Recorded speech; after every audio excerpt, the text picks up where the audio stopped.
Lecture number 10, Wheatstone bridge and the application of Wheatstone bridge, that is the metre bridge. हमारा last topic current electricity का आज हम पढ़ने जा रहे हैं।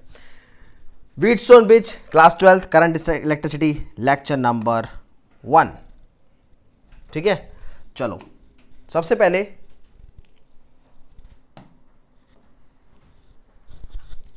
स्टार्ट करते हैं।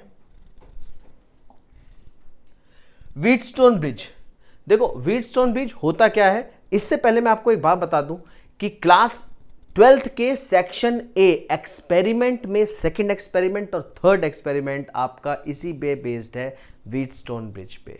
व्हीटस्टोन ब्रिज मतलब application of Wheatstone bridge, that is a metre bridge और स्लाइड वायर ब्रिज पे ही बेस्ड है। तो इसका थ्योरेटिकल टॉपिक को बहुत अच्छे समझना है। ये आपके वाइवा का क्वेश्चन भी है जो आपका एक्सटर्नल एग्जामिनर आपसे पूछेगा वाइल डूइंग द प्रैक्टिकल, अगर आपको ये प्रैक्टिकल अलॉट होता है तो।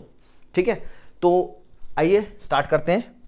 सबसे पहले व्हीटस्टोन ब्रिज होता क्या है, आपको सबसे पहले ये पता होना चाहिए कि जो मीटर ब्रिज है जिससे हम आप क्या करने जा रहे हैं, हम एक अननोन रेजिस्टेंस को फाइंड करने जा रहे हैं। मैं आपको पूरा का पूरा एक सेटअप भी दिखाऊंगा कि लैब में सेटअप कैसे करते हैं, थ्योरेटिकली उसका सर्किट डायग्राम कैसे बनाना है, सब कुछ। और इसका प्रैक्टिकल ऑलरेडी मैं बना चुका हूं इस पे वीडियो, आप प्रैक्टिकल सेक्शन में जाओगे क्लास 12th में, उसमें एक्सपेरिमेंट 2 और 3 को देखना, वो इसी पे बेस्ड है। तो बेसिकली सबसे पहली चीज जो आपको याद रखनी है कि Wheatstone bridge it is used to find the unknown resistance. So keep it in the mind that Wheatstone bridge किस लिए यूज होता है, अननोन रेजिस्टेंस को फाइंड करने के लिए। सबसे जो पहला पॉइंट है हमारा, to find unknown resistance accurately. ठीक है, इसको पीओ बॉक्स भी कहते हैं, that is called the post office box. Clear. अब इसमें क्या होता है, 4 रेजिस्टेंस होते हैं व्हीटस्टोन ब्रिज का। आपको देखो लेफ्ट साइड में मेरा आपका डायग्राम दिख रहा होगा, 4 रेजिस्टेंस होते हैं इसमें, पी क्यू आर एक्स। ठीक है, यहां पे चलो एस ले लिया है, वैसे जनरली मैं एक्स लेता हूं। That is called unknown resistance, unknown resistance. ये जो हमारा एक्स वाला पार्ट है ये अननोन रेजिस्टेंस है। ठीक है, उसमें यहां पे दिखा देखो, where X is unknown resistance. ठीक है, और बेसिकली इसका एक बैलेंस कंडीशन है। बैलेंस कंडीशन क्या है, जब इस सर्किट को हम वर्किंग करेंगे तो जब इसमें करंट फ्लो होगा तो एक ऐसा पॉइंट आएगा जहां पे करंट बी डी आर्म में नहीं जाएगा। बी डी आर्म में करंट ना जाने का मतलब है कि गैल्वेनोमीटर कनेक्टेड है, यहां पे उसका डिफ्लेक्शन 0 पे आ जाएगा, वो डिफ्लेक्ट नहीं करेगा। ठीक है, that means the current in galvanometer will be 0। ये है इसका बैलेंस कंडीशन, और जब ऐसा होगा तब P by Q is equals to R by X हो जाएगा। ठीक है, ये इसका बैलेंस कंडीशन है, वो हम आगे प्रूफ करेंगे बैलेंस कंडीशन को। अभी ये याद रखो कि when no current passes through the galvanometer, that means IG is equal to 0। When no current passes through galvanometer means IG is equals to 0। ठीक है, अब हमें डिराइव करना है बैलेंस कंडीशन को। बैलेंस कंडीशन को डिराइव करने का सिंपल मतलब मैं आपको भी बता दूं कि हम ये डिराइव करने जा रहे हैं कि P by Q is equal to R by X होता है।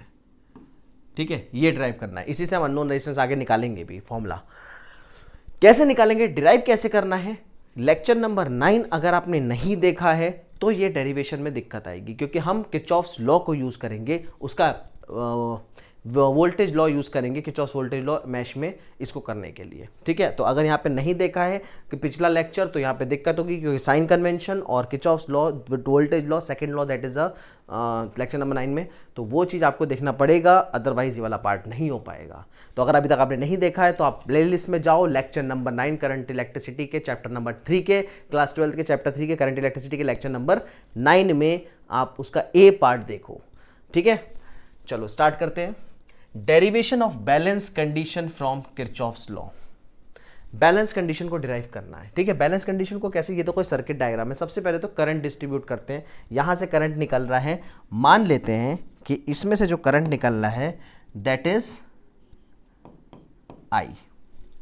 ठीक है, अब ये I करंट यहां पे 2 पार्ट में डिवाइड हो रहा है। I करंट यहां पे 2 पार्ट में डिवाइड हो रहा है। पहला ले लेते हैं I1। ठीक है, तो ये वाला कितना होगा, देखो ये वाला करंट हो जाएगा I minus I1। Current distribution सही से देखना, I करंट जा रहा था, 2 पार्ट में डिवाइड हुआ, एक I1 गया तो दूसरा I माइनस I1। क्लियर। अब ये आगे चल के देखो क्या हुआ, यहां पे यहां से करंट इधर चला गया IG, मतलब IG का मतलब करंट इन गैल्वेनोमीटर, IG का मतलब आई इन गैल्वेनोमीटर, ठीक है। अब IG करंट इधर चला गया तो यहां पे करंट कितना बचेगा, इसमें देखो I1 करंट जा रहा था, इधर IG चला गया तो यहां हो गया I1 माइनस IG, ठीक है। करंट डिस्ट्रीब्यूशन को समझना है, I1 करंट जा रहा था, IG इधर चला गया तो IG में से I1 जितना माइनस करोगे वो करंट BC आर्म में चला जाएगा। अच्छा I माइनस I1 इधर से आ रहा है और IG इधर से आ रहा है, तो इसमें करंट कितना आएगा देखो,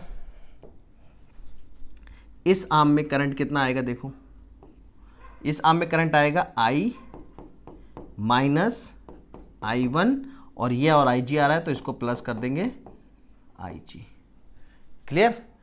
अब आप इन दोनों को मैच करोगे, देखो प्लस का I1 माइनस का I1 कैंसिल हो जाएगा, माइनस का IG प्लस का IG कैंसिल हो जाएगा, बचेगा क्या, सिर्फ I, तो यहाँ पे सिर्फ I करंट बचेगा, ठीक है। यहाँ पे सिर्फ I करंट बचेगा, मतलब जितना करंट हमारा आ रहा था सर्किट में उतना ही निकल रहा है, इसका मतलब हमारा करंट डिस्ट्रीब्यूशन बिल्कुल सही है, करंट डिस्ट्रीब्यूशन में कोई दिक्कत नहीं है।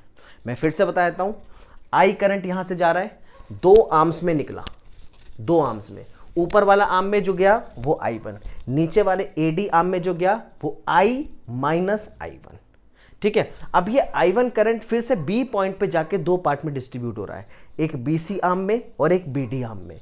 तो BD आर्म में जा रहा है IG करंट, IG मतलब करंट इन गैल्वेनोमीटर, ठीक है। तो जितना IG को I1 से हम सब्ट्रैक्ट कर देंगे वो आ जाएगा हमारा I1 minus IG BC arm में, ठीक है। और ये IG करंट जुड़ जाएगा जो AD में आ रहा था, तो इसमें तीनों को जोड़ दो, I minus I1 plus IG वो इसमें है।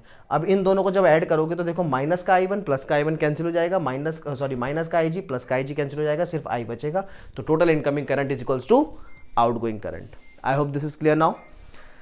चलो अब हमें क्या करना है, हमें यूज करना है KVL इन मैश, KVL इन मैश ABDA, ABDA। देखो मैं मूवमेंट लूंगा इस तरीके से, एंटी क्लॉकवाइज मेरी मूवमेंट होगी ABDA, जिस तरीके से मैंने लिखा है। तो ABDA को कैसे लिखते हैं, न्यूमेरिकल वाले पार्ट में भी मैंने आपको बताया है, VAB plus VBD plus VDA is equal to 0।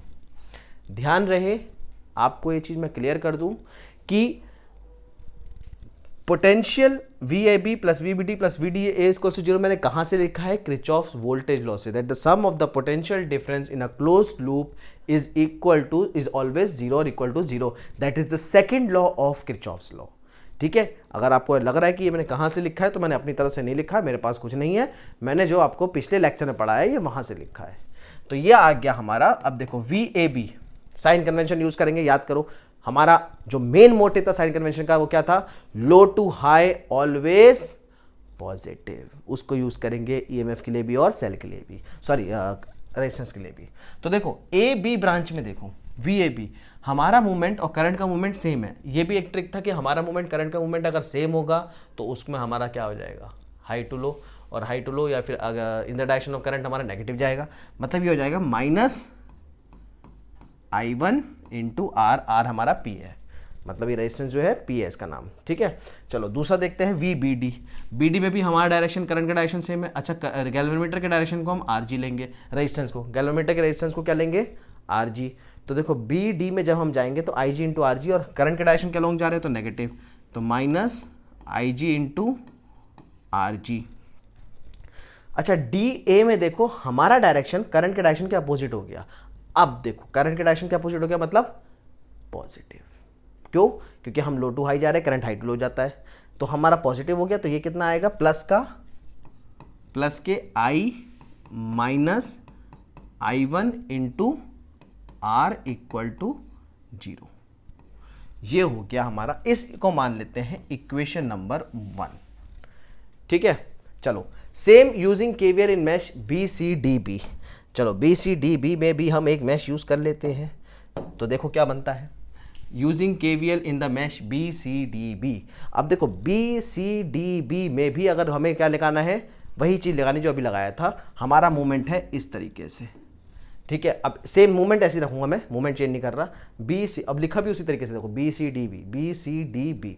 अब बी सी में देखो, बी सी में हम along the direction of the current जा रहे हैं, ठीक है। Along the direction of the current means negative, तो ये हमारा अलोंग द डायरेक्शन वाला पार्ट क्या आ जाएगा इस केस में, पहले से इसको ऐसे लिख लो, V B C plus V C D plus V D B is equal to 0। फिर से मैं आपको बता दूं कि ये V B C plus V C D plus V D C हमने कहां से लिखा है, हमने ये लिखा है किरचॉफ्स वोल्टेज लॉ से, sum of potential difference in a closed loop is 0, ठीक है। अब देखो वी बी सी में, बी से सी में अलोंग द डायरेक्शन है, तो माइनस के आई वन माइनस आई जी और रेजिस्टेंस कितना है Q, ठीक है। वी सी डी, सी से डी में देखो हमारा डायरेक्शन करंट के अपोजिट हो गया, तो ये प्लस का आएगा, प्लस का क्या, I minus I one plus I G, ठीक है, इंटू ये हमारा S की जगह X है, इंटू X।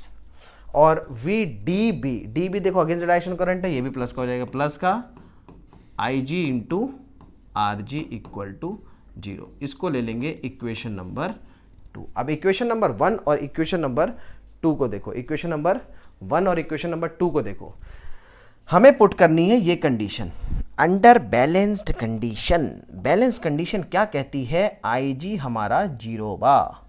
बैलेंस कंडीशन क्या कह रहा है कि करंट इन गैल्वेनोमीटर नहीं होगा, गैल्वेनोमीटर डिफ्लेक्शन नहीं शो करेगा, बदतमीज है गैल्वेनोमीटर। अब उसकी बदतमीजी को हटाओ, हमें क्या करना है, आई जी को, क्या होता है जो बदतमीजी होता है उसे हटा देते हैं, आई जी को हटा दो, ठीक है। I ji is equal to 0 है, कोई दिक्कत नहीं। अब देखो यहां पे लिखेंगे from equation 1, from equation 1, from equation 1 जी नहीं है क्यों है, फ्रॉम इक्वेशन 1 देखो आई जी को हटा दो, ये आई जी 0 हो गया, तो ये बड़ा पार्ट 0 हो गया, तो बचा क्या देखो, माइनस के आई वन पी, ठीक है, माइनस के आई वन पी प्लस के I minus I one R is equal to 0 हो गया, ठीक है। और हम इसमें क्या लिख सकते हैं भाई, माइनस वाला पार्ट उधर जाएगा, उसको इधर लिख लो, तो I one P is equal to I minus I one into R. इसको ले लेते हैं इक्वेशन नंबर 3, ठीक है। सेम चीज़ इधर भी अप्लाई कर दो, सेम चीज़ इधर भी अप्लाई कर दो, ठीक है। जैसे फ्रॉम इक्वेशन 1 था, यहां ले लेते हैं फ्रॉम इक्वेशन 2, फ्रॉम इक्वेशन 2। अब इसमें भी देखो बैलेंस कंडीशन रखना है, और बैलेंस कंडीशन क्या है, I G equal to 0। I G equal to 0 है, तो देखो ये पार्ट तो वैसे 0 हो गया, ये वाला पार्ट भी 0 हो गया, और ये वाला पार्ट भी 0 हो गया, ठीक है। तो इसको इक्वेशन को कैसे लिखेंगे, इस इक्वेशन को लिखेंगे हम माइनस के I one Q plus I minus I one into X equal to 0, और हम लिख सकते हैं I one Q is equal to I minus I one into X. This is equation number 4। एक बात का ध्यान रहे, माइनस आई वन क्यू उधर जाएगा तो प्लस का होगा, उस पार्ट को मैंने पहले लिखा है, आपको ये कन्फ्यूजन ना हो कि माइनस से प्लस क्यों हुआ, ये माइनस का पार्ट उधर ले जाओ, प्लस का होगा, उसको पहले लिख दिया, इसको बाद में लिख दिया, ठीक है। अब इक्वेशन नंबर 3 को हम क्या करेंगे, डिवाइड कर देंगे। डिवाइडिंग, ये देखो लिखा है ना, डिवाइडिंग इक्वेशन 3 एंड 4। तो इक्वेशन 3 और 4 को अगर हम डिवाइड करते हैं तो देखो हमारा आंसर क्या बनेगा, हमारा आंसर बनेगा I one P upon I one Q is equal to I minus I one into R upon I minus I one into X, ठीक है। ये कट गया, कट के क्या बना, और we can write P, I one cancel, क्या बचा, P by Q is equal to R by x.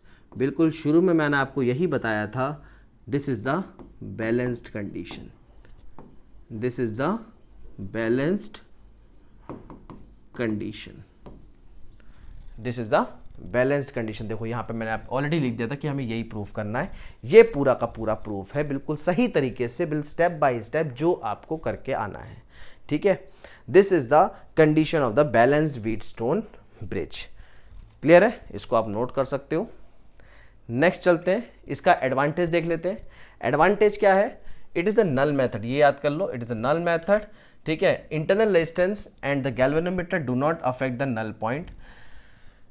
Internal resistance हमारा यहाँ पे ऑफ गैल्वेनोमीटर होगा, internal resistance of galvanometer. Also the resistance of the voltmeter and ammeter small a do not affect the measurement as they are not involve in the process.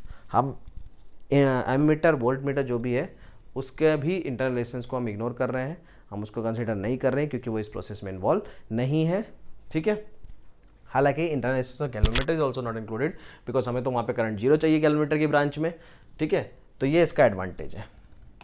चलो अब इसके application की बात करते हैं। अब यहाँ पे सबसे इंपॉर्टेंट पॉइंट है, ये थोड़ा प्रैक्टिकल पर्पस पे भी है, प्रैक्टिकल पॉइंट ऑफ व्यू से भी ये इंपॉर्टेंट है, ध्यान रहे, प्रैक्टिकल पॉइंट ऑफ व्यू से भी ये हमारा इंपॉर्टेंट है। Application of Wheatstone bridge that is a metre bridge और स्लाइड वायर ब्रिज।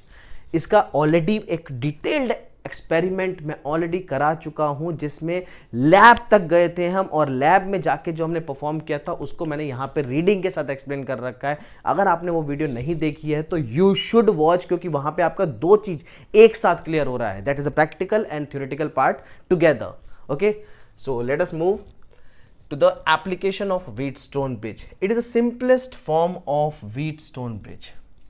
ठीक है, सबसे पहला क्या है, मीटर ब्रिज क्या होता है, it is the simplest form of Wheatstone bridge. किस प्रिंसिपल पे बेस्ड है, अभी अभी जो हमने निकाला है, that is P by Q is equal to R by X, इस पे बेस्ड है।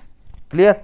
थ्योरी क्या है, वही हमें अननोन रेजिस्टेंस फाइंड करना है, to find the unknown resistance for the resistance wire given wire में जिसका cross section resistivity and area constant होगा, ठीक है। R is directly proportional to length, ये वाला पार्ट है। अब इसके बेसिस पे देखो, सबसे पहले जो हमारी जरूरत चीज है वो है इसका सर्किट डायग्राम समझना। अब इस पे प्रिंसिपल हो गया, थ्योरी हो गया, इसका सर्किट डायग्राम समझना हमारे लिए इंपॉर्टेंट है। चलो इसका स्लाइड पे देख लेते हैं।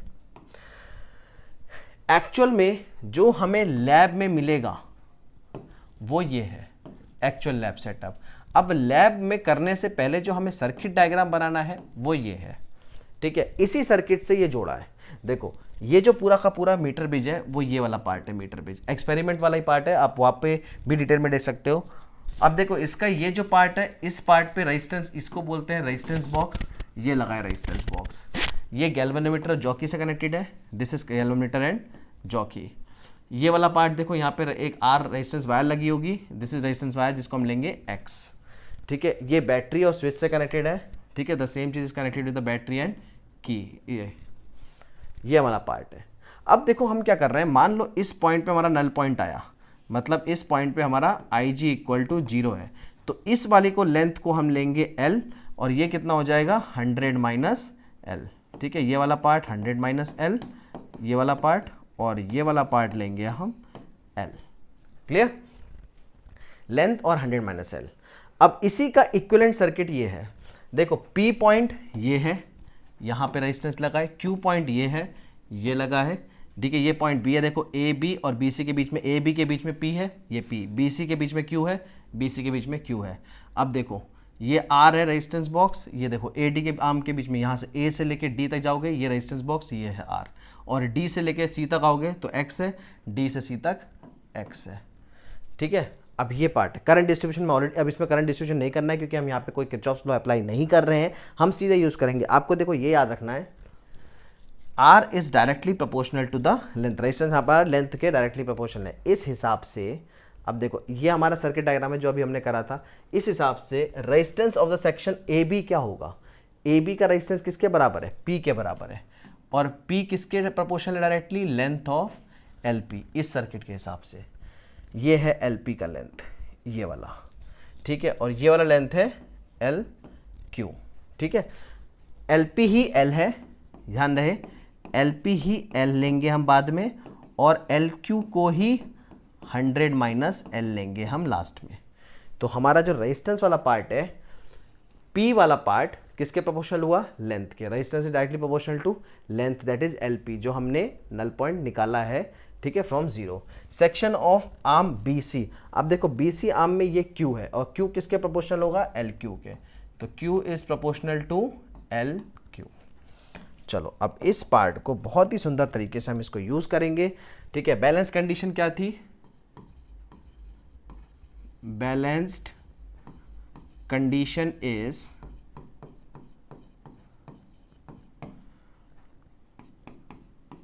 P by Q is equal to R by X. Balance condition is P by Q is equal to R by X. चलिए ये बात भी ठीक है। P by Q की जगह हम क्या लिख सकते हैं? P by Q की जगह लिख सकते हैं हम LP by LQ is equal to R by X. अभी मैंने आपको क्या बताया?